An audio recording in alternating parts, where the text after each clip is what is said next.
Halo semuanya, hai anak-anak. Jumpa lagi ya bersama Ibu. Salam hebat, siswa hebat, guru hebat, semuanya hebat, luar biasa. Agar bermanfaat, dukung channel ini ya supaya semakin berkembang. Jangan lupa like-nya, subscribe, comment, and share di semua media sosial yang kalian punya. Terima kasih. Enjoy my video. Selamat belajar ya. Tetap semangat.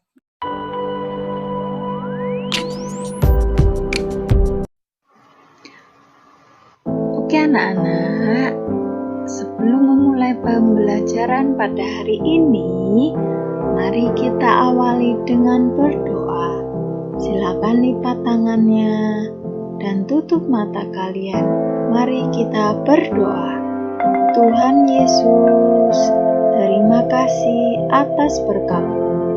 Hari ini kami akan belajar ya Tuhan. Tuhan Yesus berikan kami kepintaran, akal budi, kecerdasan, sehingga kami dapat belajar dengan baik dan lancar. Lindungi kami dan beri Roh Kudus-Mu menuntun kami. Terima kasih Tuhan Yesus. Dalam nama Tuhan Yesus kami berdoa Bapa kami. Bapa kami yang ada di surga, dikuduskanlah nama-Mu. Datanglah kerajaan-Mu, jadilah kehendak-Mu di bumi seperti di surga. Berikanlah kami pada hari ini makanan kami yang secukupnya, dan ampunilah kami akan kesalahan kami, seperti kami juga mengampuni orang yang bersalah kepada kami. Dan janganlah membawa kami ke dalam pencobaan, tetapi lepaskanlah kami daripada yang jahat, karena Engkaulah yang empunya kerajaan dan kuasa dan kemuliaan sampai selama-lamanya. Amin. Shalom, jumpa lagi di dalam pembelajaran pendidikan agama Kristen. Halo kelas 2, sudah siap belajar hari ini ya? Tetap semangat, sehat, luar biasa, jadi anak hebat. Semangat pagi, salam hebat, siswa hebat, guru hebat, dan semuanya hebat, luar biasa. Dan yang luar biasa lagi siapa? Tuhan kita ya, Yesus Kristus. Nah, hari ini kita akan belajar bab 8 ya. Apa itu? Rukun dengan tetangga. Seperti itu ya. Nah, hari ini Ibu akan membacakan firman Tuhan sedikit ya, melandasi pembelajaran kita hari ini dan apa tujuan pembelajaran kita hari ini. Sudah siap ya? Nah, ini Ibu siapkan Alkitabnya. Kita buka di 1 Tesalonika 5 ayatnya yang ke-13 nih teksnya. Ibu minta kalian membaca bareng-bareng Ibu ya. Oke, sudah siap? 1, 2, 3. Dan supaya kamu sungguh-sungguh menjunjung mereka dalam kasih karena pekerjaan mereka. Hiduplah selalu dalam damai seorang dengan yang lain. Ibu garis bawahi yang B ya. Hiduplah selalu dalam damai seorang dengan yang lain. Maksudnya ini adalah rukun. Nah, dicatat ternyata sama firman Tuhan ya, dicatat di dalam Alkitab bahwasannya kita harus hidup rukun. Itu wajib, seperti hukum kasih juga ya, harus kita terapkan di dalam kehidupan kita sehari-hari. Nah, hari ini Ibu akan bacakan tujuan pembelajaran kita hari ini ya. Disimak. Oke, yang pertama, kalian dapat ya mengenal dan mempunyai banyak teman di lingkungan. Nah, kira-kira siapa aja tetangga kalian? Kalian dapat menerima kelemahan orang lain yang ada di lingkungan kalian. Nah, kalian harus peka ya, jadi manusia ya. Oh, ini kekurangannya ini. Nah, kita saling melengkapi. Menunjukkan perilaku sopan dan ramah. Kalau ini kita praktik ya, makanya sopan, ada orang tua dan lain-lain. Nanti Ibu contohkan. 4. Menunjukkan perilaku pembawa damai. Gimana contoh-contohnya agar kita bisa membawa damai dan menciptakan kerukunan? Seperti itu. Yang kelima, kalian dapat mengucapkan salam dan terima kasih kepada tetangga kita. Nah, kita saling membantu dan memberikan dukungan, bahkan mendoakan. Seperti itu ya. Nah, Ibu pesan kalian harus bisa juga mengenal tetangga kita satu sama lain, tidak hanya keluarga kita saja. Nah, seperti itu. Berarti itu banyak praktiknya. Iya, betul. Kalau rukun cuman teori ya, materi itu tidak ada manfaatnya. Tapi yang terpenting adalah praktiknya. Nah, untuk mendasari hari ini ya, tadi firman Tuhan di 1 Korintus, nanti Ibu bacakan juga ya yang ada di Efesus. Nah, di Efesus ini juga Paulus ya memberikan pesan-pesan bagi kita semua. Nah, rukun ya, kata rukun ini berarti keadaan yang damai tadi, keadaan yang harmonis. Nah, gimana Bu mewujudkannya? Nah, ini salah satunya ya tidak membeda-bedakan agama. Nah, seperti itu.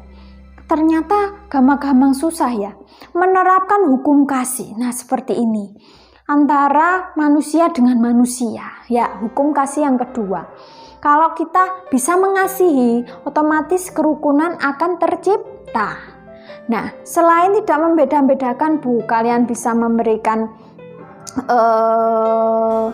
kepedulian ya terhadap orang lain. Misalnya kalian mengucapkan hari raya, kalian menghargai mereka saat beribadah puasa, atau yang lainnya ketika mereka sakit dikunjungi. Kalau nggak bisa mengunjungi, kita doakan ya.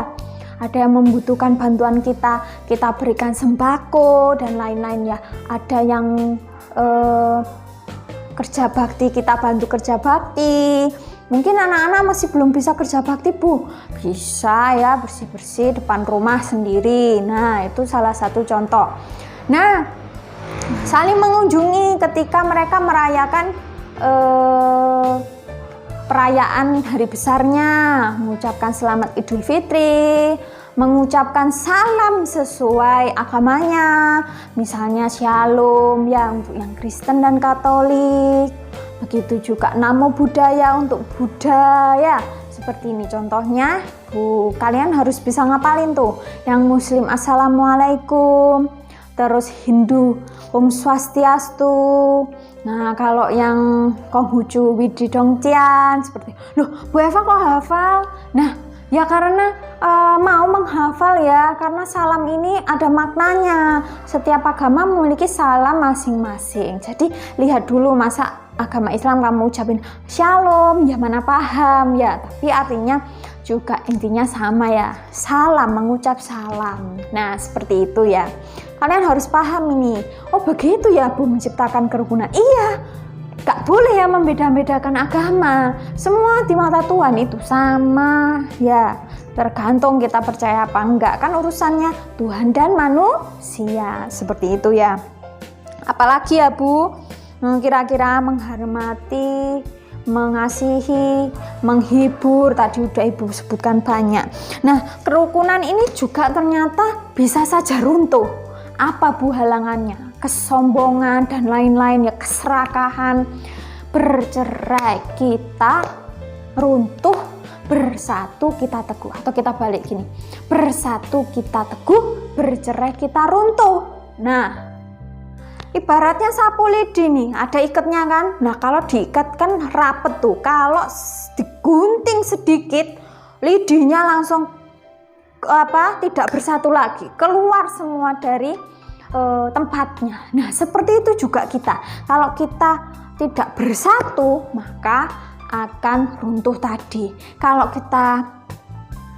kita tidak bersatu akan runtuh. Kalau kita bersatu, nah ini ya, mohon maaf kadang Ibu belepotan ini ya. Kalau kita bersatu, kekuatannya tuh semakin erat. Nah, sapu lidinya itu bisa diikat berkali-kali ya. Nah, semakin banyak ikatannya semakin kuat. Nah, seperti itu, yaitu gotong royong.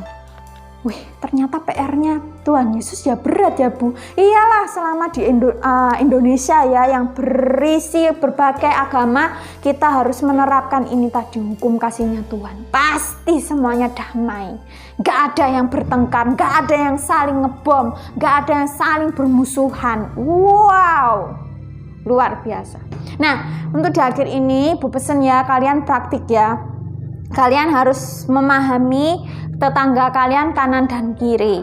Kalau kalian keluar sapa mereka, kalau ada orang tua permisi. Nah seperti itu, ini juga salah satu contoh yang harus kita lakukan. Terus apalagi Bu? Nah ini pesan yang dititipkan kepada kita semua, yaitu Paulus menyampaikan di jemaat Korintus dan juga di Efesus. Nah yang di Korintus disuruh apa? Bersukacita, usahakan diri kita sempurna, terima nasihat. Kalau orang lain memberi nasihat, kita dengarkan. Bahkan kita juga boleh mengingatkan. Sehati sepikir, hidup damai dan sejahtera. Sementara di Efesus, nah ini ya pesannya kata Paulus, menunjukkan kasih, rendah hati, lemah lembut. Waduh, yang ibu sebutkan semua ya tadi, sabar dan saling membantu. Memelihara kesatuan oleh ikatan damai sejahtera. Apalagi satu tubuh, satu roh, satu Tuhan, satu iman, dan satu baptisan. Nah, inilah pesan-pesan dari Rasul Paulus untuk kita lakukan. Tidak hanya hukum kasih yang Tuhan Yesus ajarkan, tetapi Paulus berpesan agar kita melaksanakan firman Tuhan. Oke ya, sampai di sini dulu ya pertemuan dan materi hari ini. Semoga materi hari ini bermanfaat, dan jangan lupa dukung channel ini ya supaya semakin berkembang dengan cara like, subscribe, dan komen. Terima kasih banyak ya. Sampai jumpa di pembelajaran berikutnya, dan cek ya link tugas ada di kolom deskripsi. Selamat beraktivitas dan sampai jumpa di pembelajaran berikutnya. Shalom, Tuhan Yesus memberkati. Pembelajaran telah usai. Anak-anak, mari kita akhiri pembelajaran hari ini dengan berdoa. Oke, lipat tangannya dan tutup mata kalian. Mari kita berdoa. Tuhan Yesus, terima kasih karena telah melindungi kami dari awal pelajaran sampai akhir pelajaran pada hari ini.